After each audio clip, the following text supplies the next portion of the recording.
master's degree in psychology and a doctor of psychology degree in clinical psychology.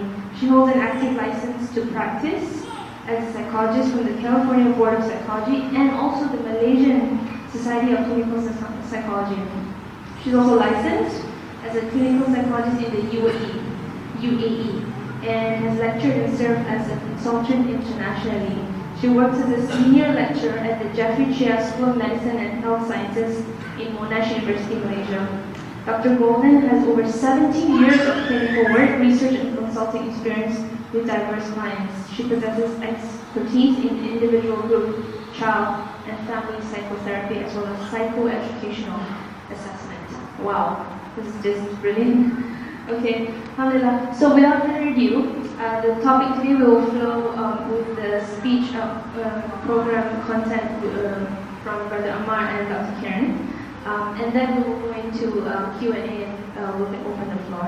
So inshallah, let me allow the speakers. Jazakallah khair. Thank you very much, Sister Farhana. Assalamu alaikum wa rahmatullah. So I would like to start with Bismillah, Alhamdulillah, wassalatu wassalamu ala Rasulillah. And then I would like to introduce a little bit about IPC, International Parenting Consortium. Like Sister Farhana mentioned, our vision. And also, so our vision is to put family first, building a society with successful, strong, and happy families. And our mission is to be, let me mute my phone here for a second.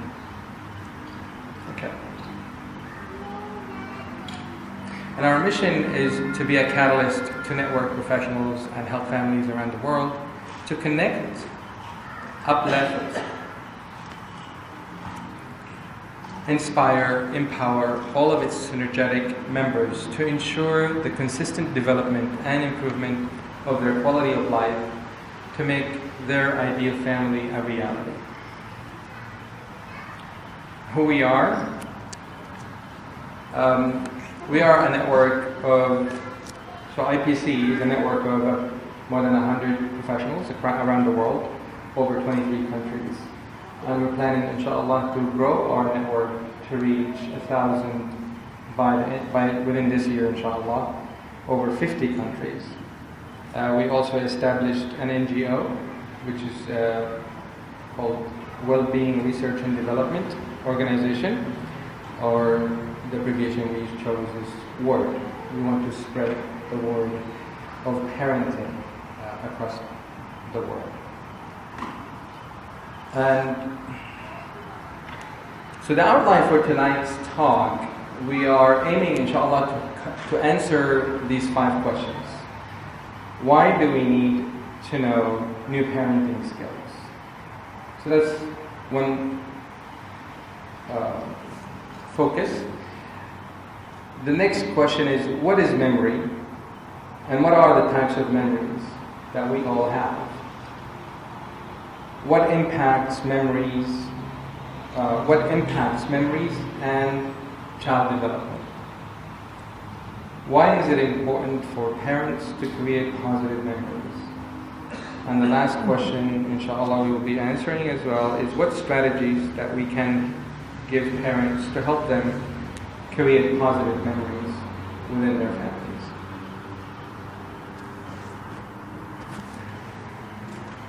So why do we need new parenting skills? Well, to ensure proper child development and growth in the contemporary world. This world that we're living in today is different from our parents, what they lived in, and therefore their parents or their grandparents. So therefore parenting skills change over time.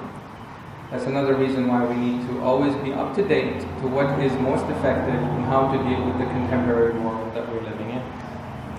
And also with the existence of gadgets all over the place, whether it's us or our children, we need to be able to manage and be effective in managing these gadgets for ourselves as well for our children. How many times have I seen parents sitting around for dinner everybody is on their phone, the children are on the phone, and the parents are on their phone. And I think that was supposed to be a family night. I think so. But that's the kind of skills that we want to be able to reach out to help parents how they can effectively use these gadgets and at the same time to be effective parents. So for us tonight, we kind of, because of limitation of time, we thought we'd focus on two main areas that we can bring in as new parenting skills and knowledge that we can share with everybody. Inshallah, it'll be beneficial to everybody.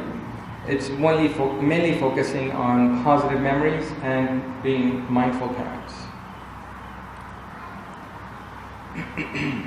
So, positive memories. Let's talk a little bit about memories.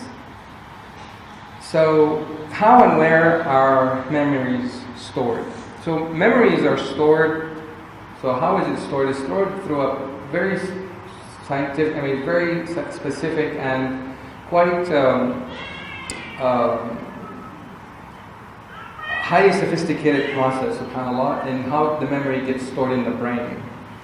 There's some changes in the chemistry of the brain, there's some changes of the structure of the neurons in the brain, and that's how memory gets stored.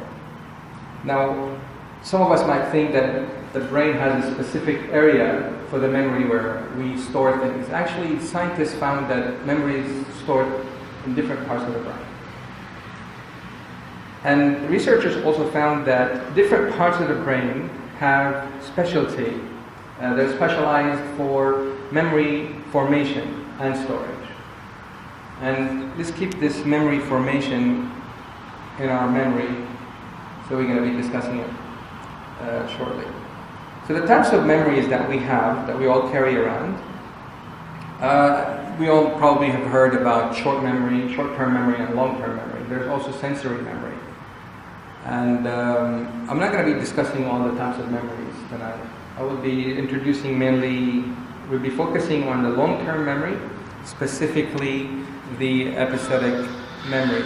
The episodic memory is specific to events, experiences that we have. It gets stored in a certain way through a certain system, and again, in specific stores around the brain, depends how the brain is storing it. So this episodic memory is also called as autobiographical memory.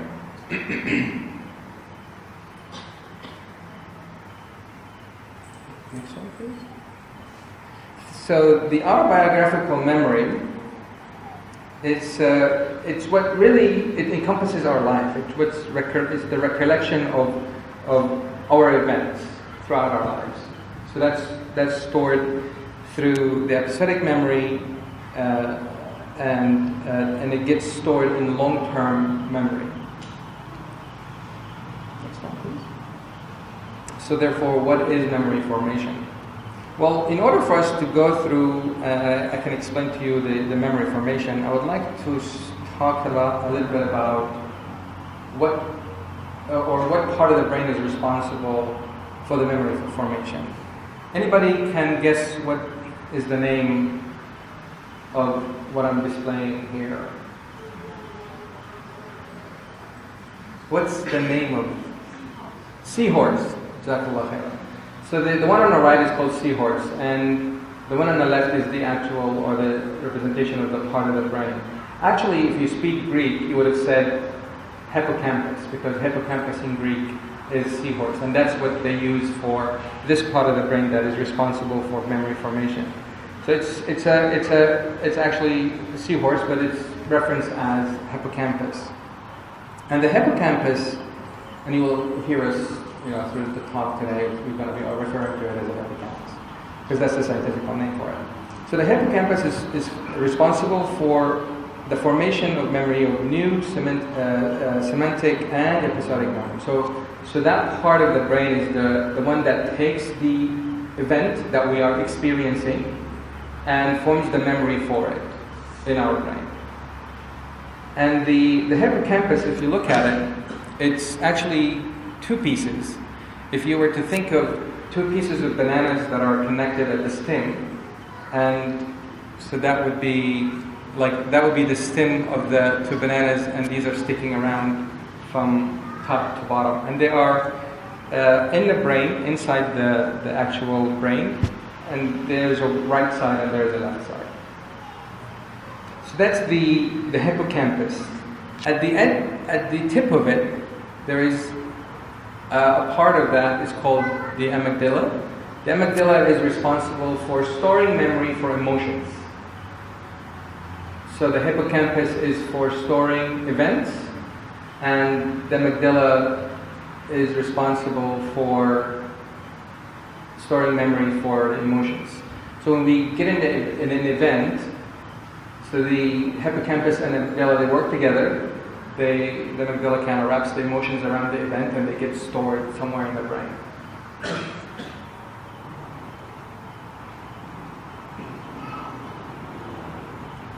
And again, the focus here is on the episodic memory regarding to the autobiographical memory.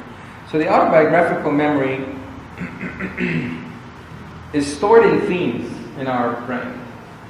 It's really fascinating, subhanAllah. It shows the power of the Creator, subhanAllah. It's like our memory would store like in a school theme, or a work theme, or a family theme.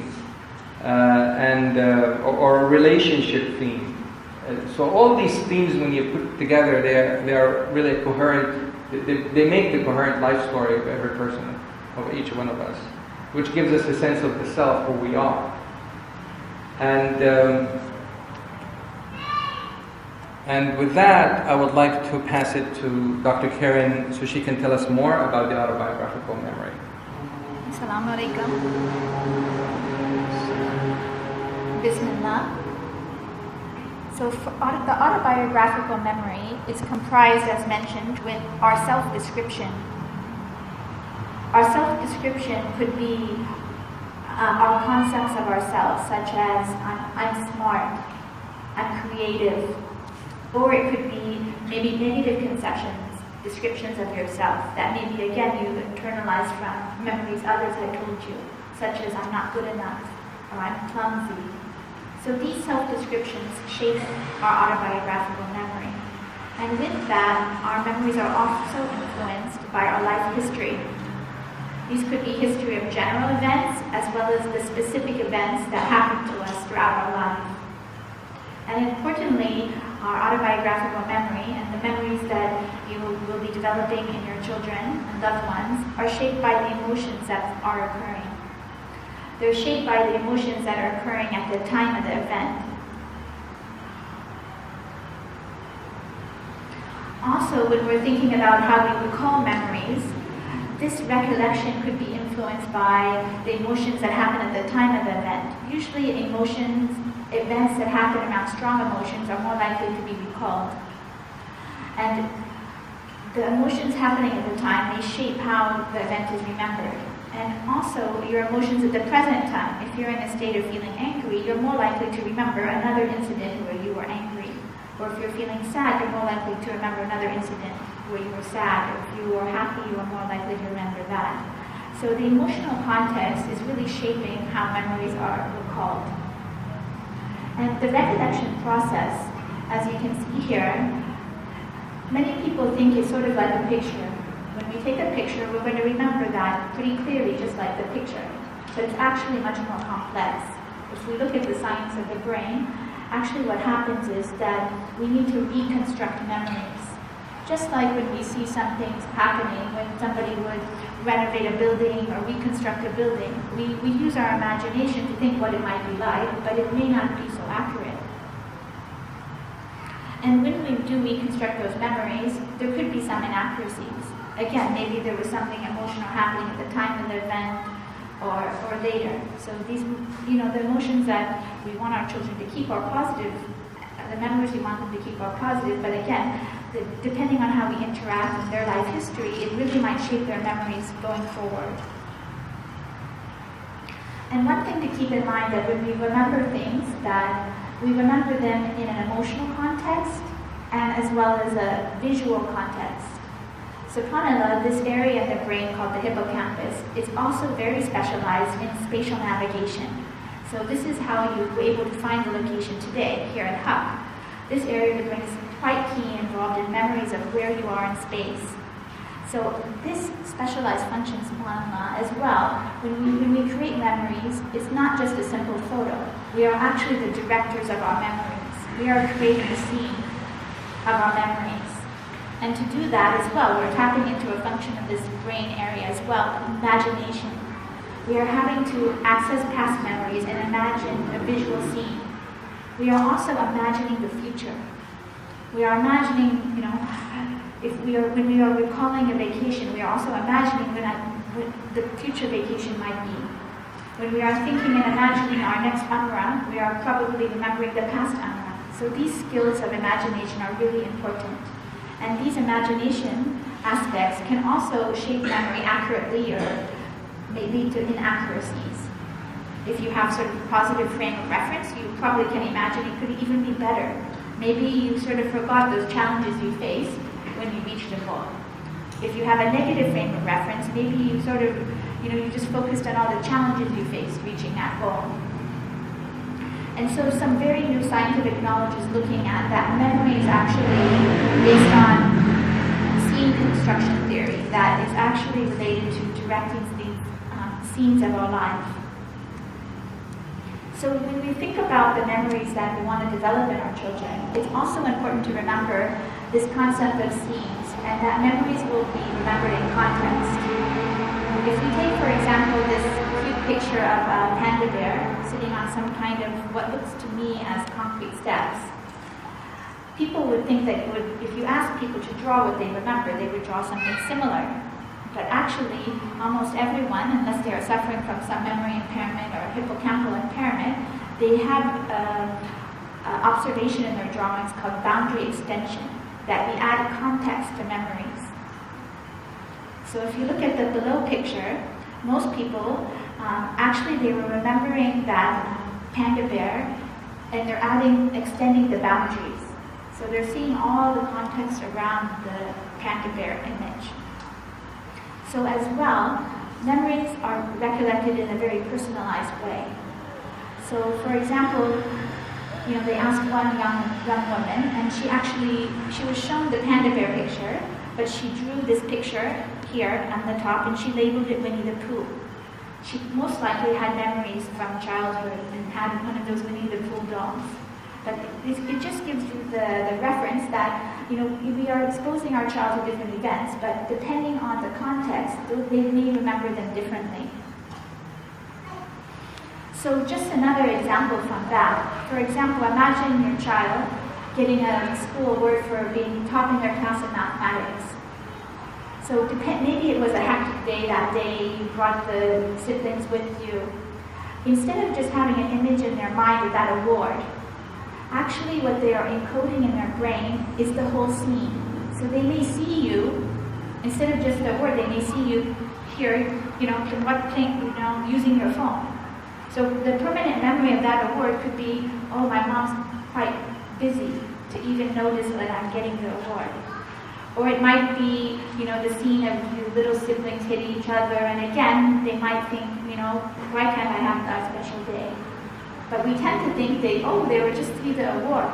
But the way the memory works, the neuroscience of memory is the context. So therefore, the message to all of you is that we have to be aware of the broad context that we are living our lives. We have to be mindful of what emotions we're conveying and the memories our children are making, because they're actually going to be making these scenes in our daily lives. And far too often in our daily lives, we're facing a lot of stress, and even more commonly, it's really quite sad, a lot of children are facing even traumatic events in their daily lives. So stress is a natural part in our life for ourselves and our kids, but having stress too long or too much can have a lot of devastating consequences. Under stress, for example, there's actually neuroendocrine changes. So there's a hormone, maybe people heard about in the news, about cortisol. It's produced by the adrenal glands, and it's released when we face stress. But if it can build up and the stress is not resolved, that it can lead to toxic levels in the body. And this can impact the brain, it can what's called inflammation in the body, and this can affect the memory and the child's health and their development. So looking at the levels of stress exposure, there's actually some positive stress. In this life, we will be challenged. This is how we learn. We will all face different challenges, and we will have some release of stress hormones. Our body will, heart rate will go up, and then they will go down. And these are very good learning experiences that we all must face. And again, we will all taste some hardship in this life. So our children and ourselves, we will actually face some maybe serious but hopefully temporary stressors that are tolerable. Maybe there's a death of a pet, death of a grandparent, some kind of accident may occur. The child, despite all their effort, may not achieve a task they want to achieve. But what makes it tolerable is not just the event itself or the memory itself, it's the support that the child is provided with. It's that support system that really can buffer the effect of the stress. Because when the child is feeling comforted, feeling close with the other, it's actually leading to, again, positive neuroendocrine changes. So the worry is that there could be toxic stress, maybe some prolonged stressor. But again, the important thing is just to make sure that the support will match the need. So if there's a very strong stressor, again, just reach out to others in the community or for some professional support to help manage. So the child, again, wouldn't be overwhelmed by that, and maybe you wouldn't be overwhelmed by that as well. And stress can affect many areas of our body. It can affect the brain, as mentioned, or even it can affect the skin. You may see increased rashes or eczema, things like this. It could affect the cardiovascular system long term. It can affect the joints and muscles, feeling quite sore, leading to inflammation in the joints and muscles. It can affect the gastrointestinal system. As a clinical psychologist, it's quite common that young kids will come home, my stomach hurts, or I feel tummy ache, and they may also be facing some things, but also there's a relationship with stress. You may also often see that the tummy aches coincide with exam periods or something like that, because they're having these memories, maybe of past anxiety or past not living up to expectations or what their teacher said about their performance. It can even affect the reproductive system, that it could lead to delayed pregnancy or in other ways. Also, and very importantly, it can affect the immune system, which can affect many other systems as well. Also, that stress can even affect the gene expression, subhanAllah. So it can affect the gene coding and things like that. So it's quite advanced. Also, it can affect different hormones. It's called the HPA axis, the hypothalamic pituitary adrenal axis. So these are different hormone processes that the stress toxic stress can trigger. And what can happen then is that it can lead to several different changes that can affect the balance in the brain of what's called different neurotransmitters. So these kinds of neurotransmitters, maybe you've heard of different things like serotonin, these transmitters can lead to symptoms maybe of depression, severe anxiety. So when the child is facing, these negative memories and experiences, it really can have a long-term impact. So that is why it's, again, important that we reach out and we provide that support. There's been some studies showing that these early experiences, these early negative memories, they actually can have long-term health impacts. They can affect the child's development, their social-emotional functioning. So they may have trouble making friends, they may struggle to get along with others, they may be bullied, or they may even become a bully. And often you may find, again, throughout their development, something had happened, so they need some extra support. And this can lead to a range of different health conditions, that is really, really quite significant, such as obesity, diabetes, and things like this. Even just an example, the same thing could be found for other conditions, but in someone that faces a range of different adverse events, they have a 3 times greater rate of heart disease. So very significant outcomes.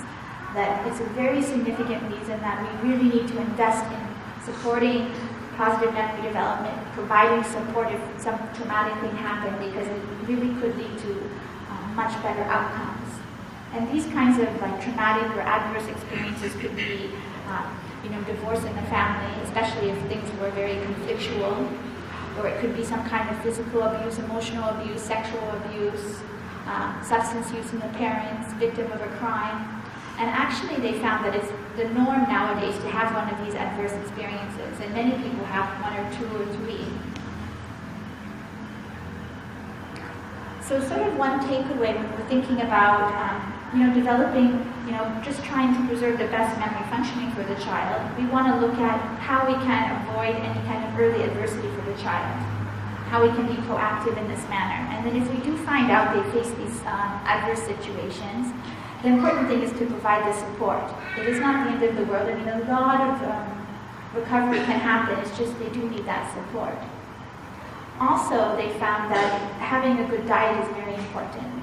A poor diet, such as like very high sugar, high fat, can also lead to this inflammation in the body. So, for example, even having adversity, having these kinds of things happen, you can actually measure in the biomarkers in the blood, different changes are happening that they found recently are predisposing before there could be a depression or something like that. Also, again, just for all of you that just, hope your child has better memory or you yourself has better memory for your tasks, your exams, or anything like that, sleep is extremely important. So not just getting enough sleep, but having a regular sleep pattern. And Allah subhanahu wa ta'ala, He created the night for rest. So it's really best to try to follow the sunnah practices as much as we can for our sleep. If we don't have the regulation of sleep, it can lead to difficulty regulating our mood, feeling more irritable. Also, when we have sleep, that is one of the times that, like Brother Ammar said, that there can be the formation of long-term memories. So if you cram for the exam, you might do okay on the exam, but it's probably not going to be there very long-term. It will be harder to remember as you go on to the next course or in your life. So do balance it so you get a good rest as well. So I'm going to move back to Ammar to continue. According to a study by Harvard University, they noticed, and probably it's common knowledge to all of us, at early age, so this is the age of the person, let's assume that you're the parent and these are the age of the children or the child that you have. They found that, so the blue line is the effort, how much effort you put to address or improve some behaviors with the child. So they say at early age of the child, you don't need to put a lot of efforts to make significant change. So the orange line is the change that you're making in the child's behavior or life. As the child grows, you would need to put more efforts, but the change output will be much smaller and less impactful in the person's life. Like changing a behavior of an older person or grandparents, you would need to put a lot of efforts to convince them to change something, but they wouldn't change a lot. It would be a small change. So if you notice, so this is the age of the critical age for changing and shaping the identity of the child. And many of us probably heard that the saying of Sayyidina Ali, I believe it was, to play with your child for 7 years, to teach them for 7 years, and befriend them for 7 years. And that's pretty much about the same age here is about 21. So their identity is pretty much shaped for the rest of their lives. So that's where you put less effort and you get more impactful, positive change into the child's life. So as a parent, you would have, so if you were to know the latest and greatest in what's parenting skills that are out there, you would be more effective and more efficient in your parenting and reaching into the child and communicating with them and being able to connect and have that relationship. By having that relationship and that connection, you are building these memories at an early age of the child's life, and the child grows with these memories. If we don't have these latest and greatest, best methods of parenting and how to get to this level in order to achieve that much change in their lives. And then, as Dr. Karen was mentioning, then the stress would come in and you would have to put more efforts. It would put more efforts, it needs more time. and that might impact your well-being. So therefore, we need to focus on the moments of our lives. Every moment of our lives and our children's lives counts. And they said, this researchers found that the smallest event, which is the moment, and here moment is not a minute, but actually they found that it's 3 seconds. It's a 3-second long event that gets stored, and it's sufficient really to store it into the memory through the hippocampus. And that 3 seconds could be a smile, could be a word, could be I love you, or it could be you're stupid. It's that much effort that we take to impact the child's memory. And it's not only children. I mean, it could be the relationship. It could be the husband and the wife. It could be the man and his brother or sister. It could be the sister with her mom and her brother and siblings and relatives and neighbors as well. So every moment counts. So if we were to count that, it comes about 600 million moments or events of 3 seconds in one's life. So that's about 600,000 per month. 600,000 possible or chances that we have to make positive memories in the people around us.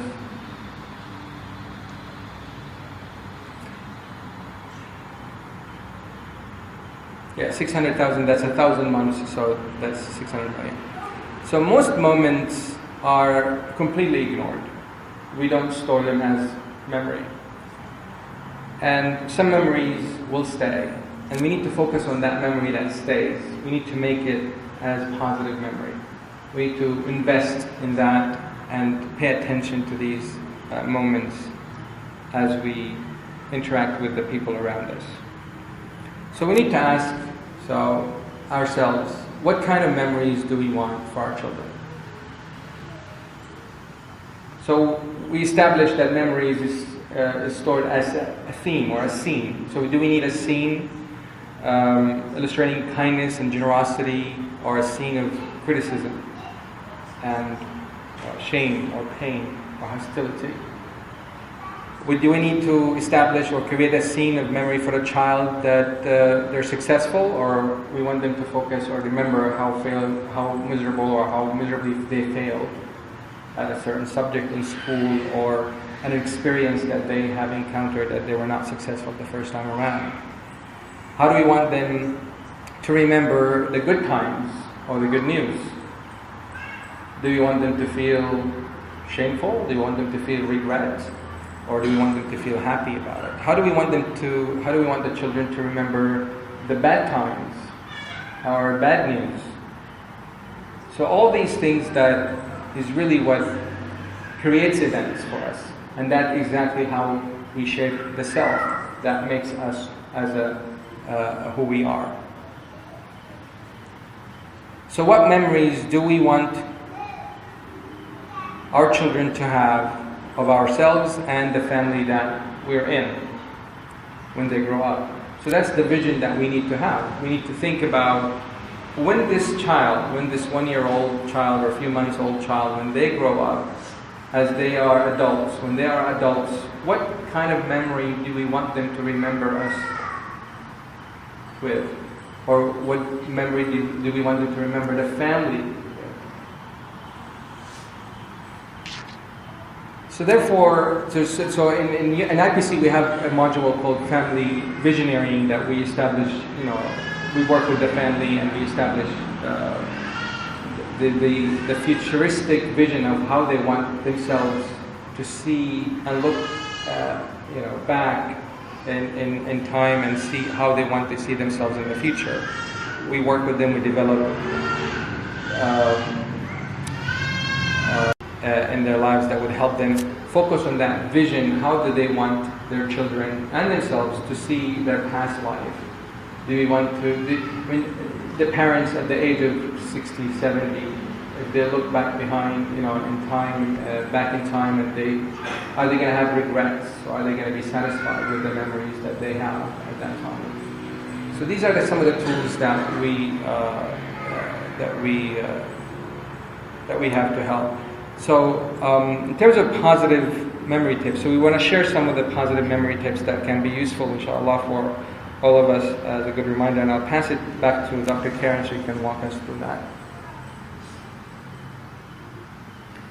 The first tip that we're going to share is about being mindful. And when I say being mindful, I'm not talking about our mind being so full of all these things that we're thinking about, all our tasks, all our worries. Rather, I'm talking about being mindful, being present in the moment. I'm not talking about like when we are praying and we all of a sudden our mind is full of all the things we need to do or emails to check. I'm speaking about being fully present with Khushu'a when we make salam. So that prayer we are remembering. Not later on, we cannot think about which surah we even read. We want to make that experience very memorable. So what is mindfulness? Mindfulness has been thought of and defined as paying attention and focusing in a particular way. So paying attention on purpose, with intention, in the present moment, in a non-judgmental way. So this doesn't mean things such as this. Your child comes up to you and you say, "Not now, son, I'm busy checking my Facebook." This is being mindful, having your mind full of all the other things of the day. Because what you will be conveying then, in our interactions with the child, and when we are creating memories in the child, we are modeling those actions that we want them to grow up and do and remember. So they're going to be creating memories that, Facebook is so important. Facebook is more important than my relationships. And they're going to probably do exactly that. They're going to retain that in memory, take that model and do that themselves. And then when they're a little older, you're going to be struggling. How do you rectify the situation? So we want to be really mindful in that situation. Even though sometimes we are really busy. Sometimes it's not Facebook, it's actually some other thing that we feel is quite urgent. But we still need to pause and understand that child's perspective and make a decision consciously. So in our daily life, often we face so many triggers. Throughout every day, there are so many different triggers that happen, and usually we just react. Somebody may say something to us, they may bump us, we might see something on the news or something happens, and we just give a reaction. This is an automatic process usually. So what I'm suggesting, rather than having a certain situation just trigger an instantaneous reaction, what I'm suggesting is a stage of mindfulness first.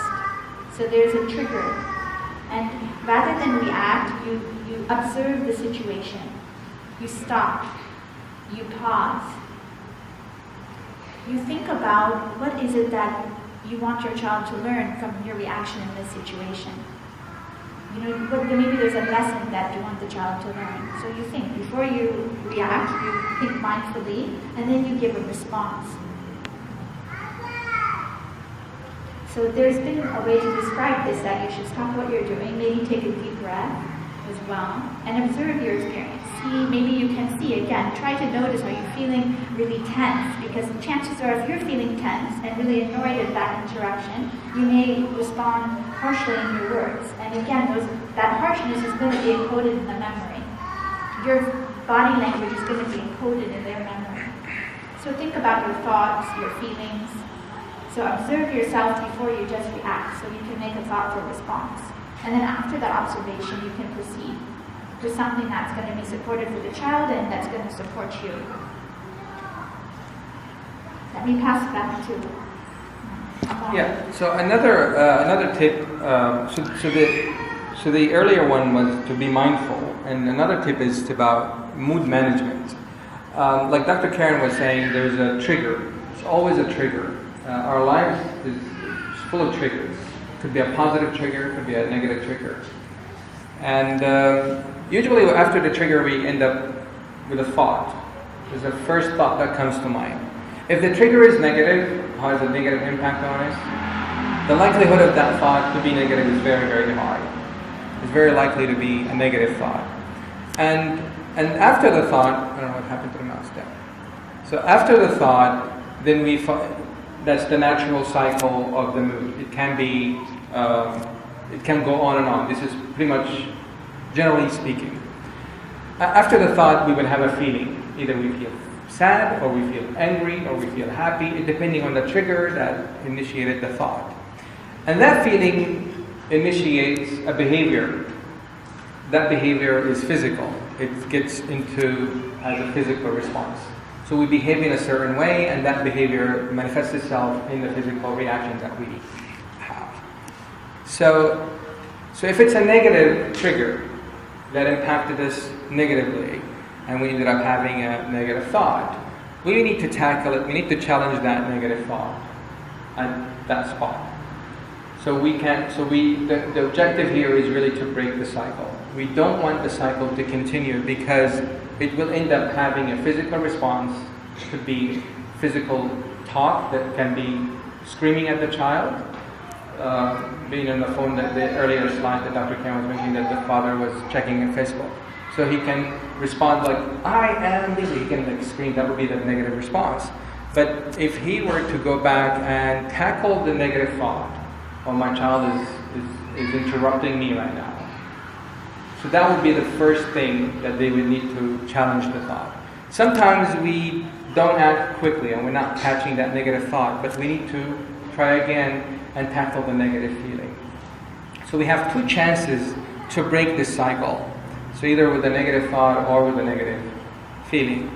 And this is where, in IPC we have this mood management technique that we we encourage people, and we kind of work with them to develop that technique in their lives, because these techniques, they look really simple in slide, colorful, beautiful colors, but when we implement this technique in our lives, it's real time, real event, real thoughts, real feelings. To implement this technique in this real life takes practice. So what we do, we break the cycle at the thought, so there is no more cycle there. And then we start a new cycle. It starts with the stop that Dr. Karen mentioned earlier. Stop, S stands for what? I'm not going to continue until I hear. S stops for what? Stop. T stands for what? I'm sorry? Think. Anybody wants to take another shot at it? Take a deep breath. Thank you very much. O stands for? Observe. Very good. Jazakallah khair. And P stands for? Proceed. And that's exactly. So by implementing being mindful, so this is what being mindful is all about. Is really think about these. Stop. Take a deep breath. Think about what's happening. Observe. Describe what is happening. Don't have the thought, because if you go into the thought cycle, you might go off a tangent and negative, and you might not be able to go back. So you need to be in control. You need to implement this mindfulness, and that's what it takes. If you are able to pass this point, you're in good shape. So after you proceed, you create a new thought. You rethink. You create a new thought. This new thought most likely will be positive, or at least it will be more positive than the first one, which is not bad. That new thought will develop a new feeling. That new feeling could be sympathy, could be empathy, could be a different feeling than what you had before, because if the child is interrupting the father checking the Facebook or in the phone, what would be the most important phone that you would have, or anybody would have? Like an example, what would be the most important phone call you don't want anybody? Everybody saw the BBC interview, right? Where the child walked in. Maybe that would be the most important call anybody would have. An interview with the BBC, correspondent, right? Now if that child, we didn't see a response from the father because the father didn't see, we saw the response from the mother. But I wonder what the father would do. So if the response was to be mindful, maybe the first thought was negative. Oh, you are ruining this event for me. I've been waiting for this for 3 weeks, and now I don't look professional. And these are the thoughts that he's getting probably, right? But if he were to be mindful and rethought, we have a new thought about it. It's like, oh, my son, and just describe what happened on live TV. He would say something like, my son just walked in, and maybe the son is trying to grab the microphone from him or something. And he's just describing all this, my son is trying to grab the microphone. By him describing that, I mean, everybody thought that it was cute. How many people thought that it was not cute? I mean, everybody I spoke to, it was a cute thing that the child walked into the father in the middle of the interview. But the father perspective was totally, he didn't see it, but the mother, you can kind of mirror what would the father would do if he were to see the child. So the thought there is that the child is ruining this event for me. But if he were to be mindful, just describe what happened, and he would just say something like, even if it's a live TV, he would say, oh, my son is grabbing the microphone. And maybe the correspondent from the BBC is like, oh, that's really cute. And then the thought wouldn't be, then the feeling after that wouldn't be angry. It would be like, oh, maybe embarrassed, which is better than angry. I mean, do you agree? I mean, embarrassed, like you say, oh, I'm sorry. To the correspondent, it's not about the child. But then he would manage the child out of the scene. But he wouldn't have that anger. So this would be one example. But I couldn't think of any, just kind of popped in my head about this important phone call you would have. So this new feeling that you would have a new behavior, and you would act, you would act through the event in a very new way. Eventually you would end up having the new consequence, which is really a positive consequence, as opposed to a physical response that is very likely, if it's a negative trigger, it's very likely to be a negative physical response. So how do we teach our children, or ourselves even, how to respond to good news, bad news? And if you remember this in regards to what we mentioned before, in regards to responding and creating positive memories at all times. How do we want our children to remember good news, or how do we want them to remember bad news? So, research have found that responding to bad news can be in a matrix. One of these combinations is engaged versus disengaged, or factual versus emotional. So if we put them in a plot like this, so a combination of emotional and disengaged would be something like, this is really emotional disengagement. It's basically getting angry. So your emotion is there, which is anger. And the disengagement is there because you don't care about what the person giving you the bad news. For example, if your child came and told you, I failed physics, failed it totally, that's bad news to you, and very likely it's going to impact the child in a negative way. Your thinking is what? Oh, dear Lord, what are we going to do now? Probably, right? Then you get angry. I'm going to have to teach him, I'm going to have to pay for extra, what is it called, tuition, right? So I would have to pay for extra money, I would have to do all that stuff, and your mind is going just thinking about all that. So you get angry, you're not getting it, you're not engaging with the child. You just say negative physical response. So that's emotional disengagement. Or it can be a factual disengagement, which would be like something like, oh, I told you this will happen. If you don't study, this will happen. So this fact, it is true. If you don't study, this will happen. But there is no emotion there. There is no connection, emotion connection with the child. And you would say something like, the child would say, I flunked physics. It's like, yeah, I told you it's going to happen if you don't study. Where's your mom? Totally ignoring the news that he just told you. Or, are you hungry? Let's eat. Let's go get something to eat. I'm hungry, or something like that. So you're totally ignoring the bad news that he's coming with, and he's probably been thinking about it for quite some time. And another response to bad news can be factual engagement. You're engaged, but you're factual. There's no emotional engagement. and you would basically sympathize with the person or with the child. Like, yeah, it's bad. That's it. Or you say, I flunked physics. Like, yeah, that's bad. And you would stop there. Or you would say something like, at least you can do it again. You can retake it again. Or at least you didn't flunk math. Right? Or at least you have a home to stay, to come to. But you're not really getting engaged emotionally with the child, because the child is also emotional about what he or she ended up with the grade. So as you can guess, the best way to respond to bad news is to be emotionally engaged. To be emotional and engaged. So emotional engagement is the best. So you would say something like, I know what it's like. I've been there. I've seen people going through. You would connect with them and you would tell them that this is okay. This is what they're going through, what they're feeling is absolutely normal. Or it could be something catastrophic that you would throw in your, it could be something that you never expected, that they're throwing bad news. Like, I just wrecked your car.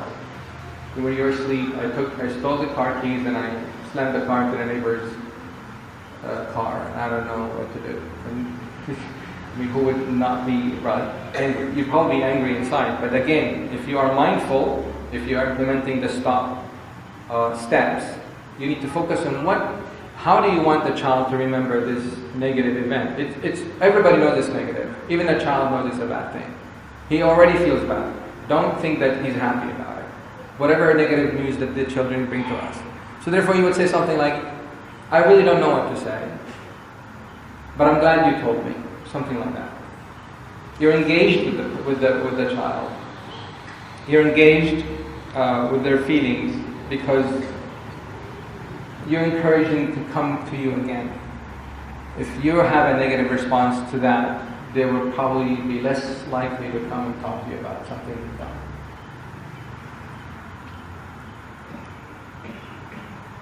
Okay, so emotional disengagement is overreacting. Factual disengagement is ignoring. So you're ignoring the event, you're ignoring the bad news, or denying it.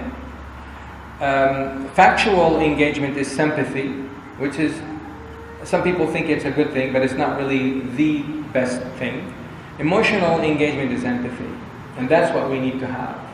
When we make connections, whether with our spouses, with our parents, with our relatives, children, neighbors, even people at work.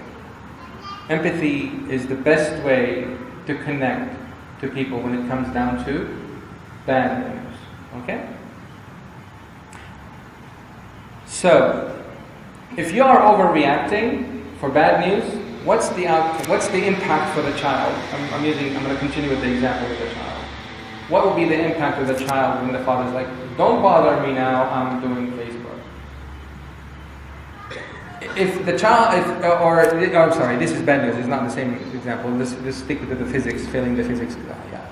So if the parent overreacted and got angry, the child would feel withdrawal, would feel guilty.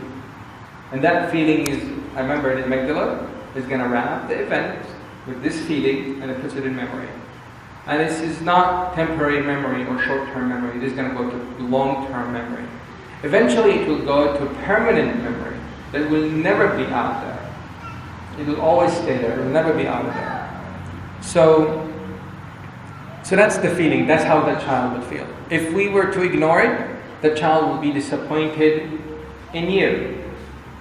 Confused. How come you say you love me but you're ignoring me? I'm telling you I just failed at something that is very important, that I'm not going to continue my next year and continue that. So they feel disappointed in you. They are confused.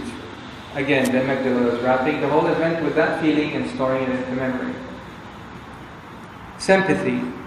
The child would feel denied. The child would feel denied. Disappointed in what? In self.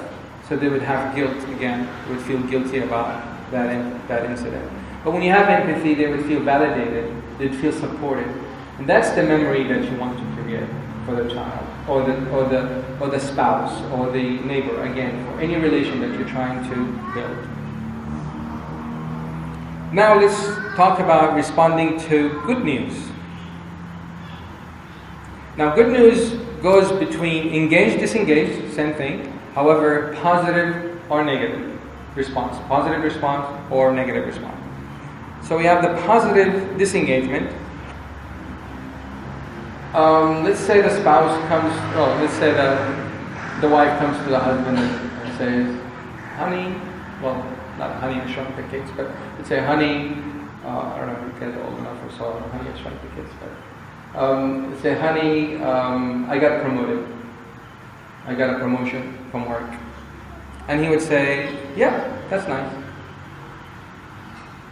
So that's a positive response that is disengaged. Like, it's nice. Very cool. That's great. Good for you. That's it. So this, you feel it, right? It's just like as if he's not there. And there's a negative disengagement. He would probably hear the wife telling you, oh, I got promoted. And he would just look at her and walk away. Not say anything. Or it would say, great. Yeah, I mean, this is the last one, caveat. Yeah, would say something like, yeah, great, so what are we having for dinner, right?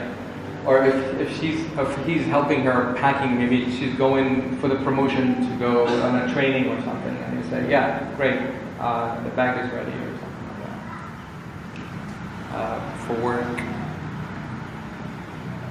Negative engagement. So this is where the husband would respond to the wife in an engaging manner, but negatively. So she would say, I got promoted. And he's like, what do you mean? Does that mean you're going to put more hours? Are you going to be less, you're going to spend less time at home?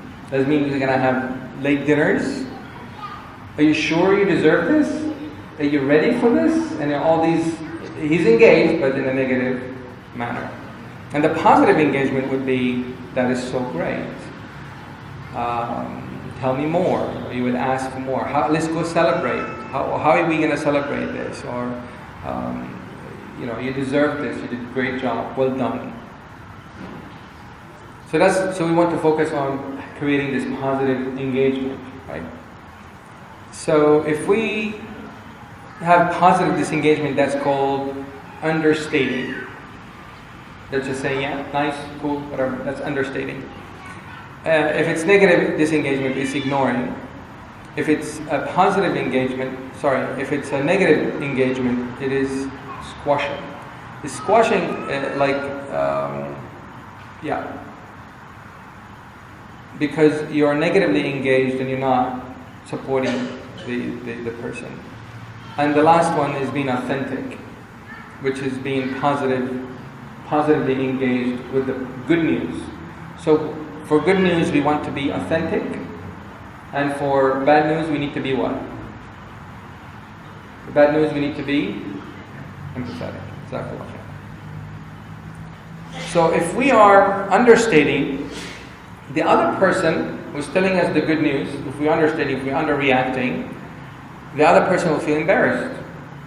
Oh, maybe I shouldn't have shared such, or maybe it's really silly of me to share that. I thought it was great news, I guess it's not. So they would feel embarrassed with themselves. They would feel unimportant. If we ignore it, they'd feel disappointed with you. Again, they're confused. If you squash them, they would feel guilty. Again, they would be disappointed in themselves. But if you're authentic, they would feel validated and supported. So the idea here is to make sure, whether it's good news or bad news, you want that person who's telling you the news, good or bad, you want them to feel validated and supported. Now, we're not saying don't address that it's a negative thing, but how we react is very, very important, because that memory is being developed as you speak. So what is the impact of being authentic and empathetic? What is the impact? I'm giving you a hint. What would be the impact? What do you call that? Up spiral. Up spiral is you are creating more momentum. You're creating positive energy, as opposed to down spiral. Down spiral is negative, and it's very down. It brings people down. So where should we focus on? Where do we need to invest more on? In our response, how we respond to positive news, or how do we respond to negative news? What do you guys think? I'm sorry? Equally both. That's one answer. How would you want to focus more on? To focus on creating more positive memories when it comes down to negative news, negative events, or positive news and positive events? Bad news, I Bad news. So, okay, because it's difficult for me to hear, so I'm going to say a raise of hand, show of hands. Anybody says bad news? Okay. Equally. Okay, so it's a smaller sit down. Okay, how about positive news? Good news? Positive events? Okay. So it's marginally more positive news. I would go with positive news. Positive news, positive events. That would be most memorable. There's no doubt negative news and negative events will be remembered, but people tend to, or children tend to remember more of good news and positive events.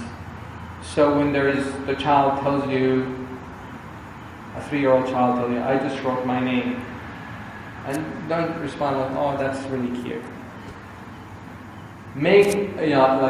Let's make a cake out of this. Because to them, it's a great achievement, even though it doesn't even look like their name.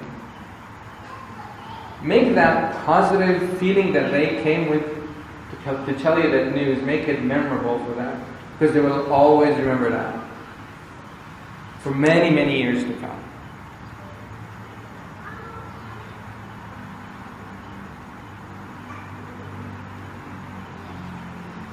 Do you want to close with that? Yes. Can you hear? Hello?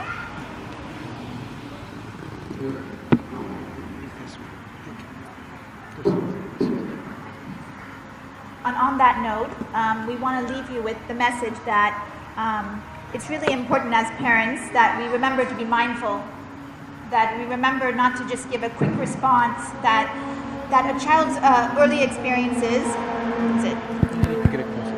a child's early experiences may last a lifetime. So we really need to be mindful of the messages we're giving them, the models we're giving them, and as being mindful parents, that will lead naturally to having the child develop more positive memories and a more positive sense of who they are as they go out into the world and deal with all the different challenges they're going to face. And that's going to help foster their own well-being and help them foster in their own future families a better family well-being overall. So we thank you very much for this opportunity, and we would like to take any questions that you may have.